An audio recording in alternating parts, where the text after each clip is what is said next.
इसी बीच बड़ी खबर, मूसेवाला मर्डर केस से जुड़ी हुई बड़ी खबर है। मर्डर का मास्टरमाइंड गोल्डी बरार, सुरक्षा कम होने के बाद मर्डर कराया गया। शूटर्स को जल्द मर्डर करने को कहा गया।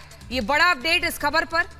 वैभव, बिल्कुल, तो मूसेवाला हत्याकांड में चार्जशीट जो है वो दाखिल कर दी गई है। ये बड़ी खबर आपको बता दें, गोल्डी बरार को मुख्य आरोपी बनाया गया और चार्जशीट में ये कहा गया है कि गोल्डी बरार के इशारे पर इस हत्याकांड को अंजाम दिया गया। सुरक्षा कम हुई जिसके बाद इस हत्याकांड को अंजाम दिया गया है। तो रिपब्लिक भारत आपको एक्सक्लूसिव चार्जशीट की कॉपी दिखा रहा है, जिस चार्जशीट की कॉपी को जमा कराया गया है रिपब्लिक भारत के पास। यह एक्सक्लूसिव चार्जशीट है। लॉरेंस बिश्नोई ने शूटर जो है वो मुहैया करवाए थे। बिल्कुल, और देखिए रिपब्लिक के पास एक्सक्लूसिव चार्जशीट की कॉपी है। मूसेवाला मर्डर केस से जुड़ी हुई ये बड़ी खबर आपको बता रहे हैं। गोल्डी बरार के इशारे पर इस हत्याकांड को अंजाम दिया गया था। पंजाब पुलिस ने चार्जशीट में गोल्डी बरार को मास्टरमाइंड बनाया है और उसी चार्जशीट की कॉपी हम आपकी टीवी स्क्रीन पर भी आपको दिखा रहे हैं। बड़ी खबर, शूटर से संपर्क में था गोल्डी बरार और कहा था कि इस पूरे घटनाक्रम को जल्द से जल्द अंजाम दिया जाए। बिल्कुल प्रियंका, और सबसे बड़ी बात इस चार्जशीट के अंदर ये सुरक्षा कम की गई, जिसके बाद इस पूरी घटना को अंजाम दिया गया। इस पूरी वारदात को बहुत सटीक तरीके से अंजाम दिया गया। अमनदीप हमारे साथ जुड़े हुए हैं ज्यादा जानकारी के लिए। अमनदीप, इस चार्जशीट में कहीं ना कहीं से वो तमाम सवालों के जवाब भी, जिन सवालों के जवाब पूरा देश जानना चाहता था। जी बिल्कुल, ये चार्जशीट जो है ये पुलिस इन्वेस्टिगेशन की पहली कंक्लूजन है, जिसमें ये साफ तौर पे बताया गया है कि जो सारी साजिश रची गई थी वो गोल्डी बरार की तरफ से रची गई थी।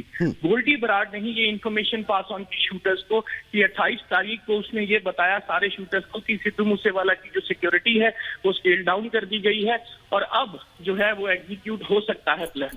और उसके बाद सारे के सारे शूटर्स 29 तारीख तक मानसा में पहुंचे। उनको हथियार प्रोवाइड किए गए, उनको गाड़ियां प्रोवाइड की गई। लॉरेंस बिश्नोई का रोल यहाँ पे कुछ और दिखाया गया है। पहली पुलिस इन्वेस्टिगेशन में लॉरेंस बिश्नोई का रोल कुछ और आ रहा था, लेकिन अब पुलिस ने जो इन्वेस्टिगेशन कंक्लूड की है उसमें ये बताया जा रहा है कि लॉरेंस बिश्नोई ने जब सारा प्लान एग्जीक्यूट हो चुका था उसके बाद जो शूटर्स ने कहाँ जाना था, कहाँ पे पहुंचना था, वो सिद्धू मूसेवाले के मर्डर के बाद जो है वो शूटर्स कहां जाएंगे, क्या करेंगे और कैसे वहां से भागेंगे, इस तरह से ये सारा प्लान आया था। 135 पेज की ये चार्जशीट सब कुछ बयान कर रही है, लेकिन सबसे बड़ा पॉइंट गोल्डी बरार का ही सारा प्लान था।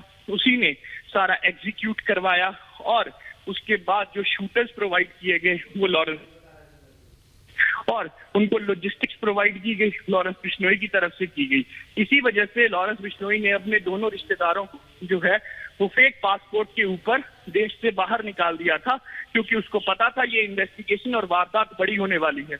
लेकिन जो शूटर वहां पे मौजूद थे सिद्धू मूसेवाला को मारने के बाद, उनको जगह जगह पे ठिकाने प्रोवाइड करने वो लॉरेंस बिश्नोई की जिम्मेवारी थी। यानी कि सिद्धू मूसेवाले का मारने से पहले की जिम्मेवारी गोल्डी बरार की थी और मारने के बाद उन शूटर्स को छुपाना, टिकाने देना, वो जिम्मेवारी लॉरेंस बिश्नोई की थी। इस तरह से ये सारी कंस्पिरेसी बहुत ही महत्वपूर्ण जानकारी आपने दी है। माफी के साथ आपको यहाँ रोकना होगा क्योंकि ब्रेक का वक्त हो चला है, लेकिन रिपब्लिक के पास जो एक्सक्लूसिव चार्जशीट की कॉपी है वो लगातार अपने दर्शकों को हमने दिखाई और महत्वपूर्ण जानकारी भी दर्शकों तक पहुंचाई। रुक रहे हैं छोटे से ब्रेक के लिए, फौरन लौट रहे हैं।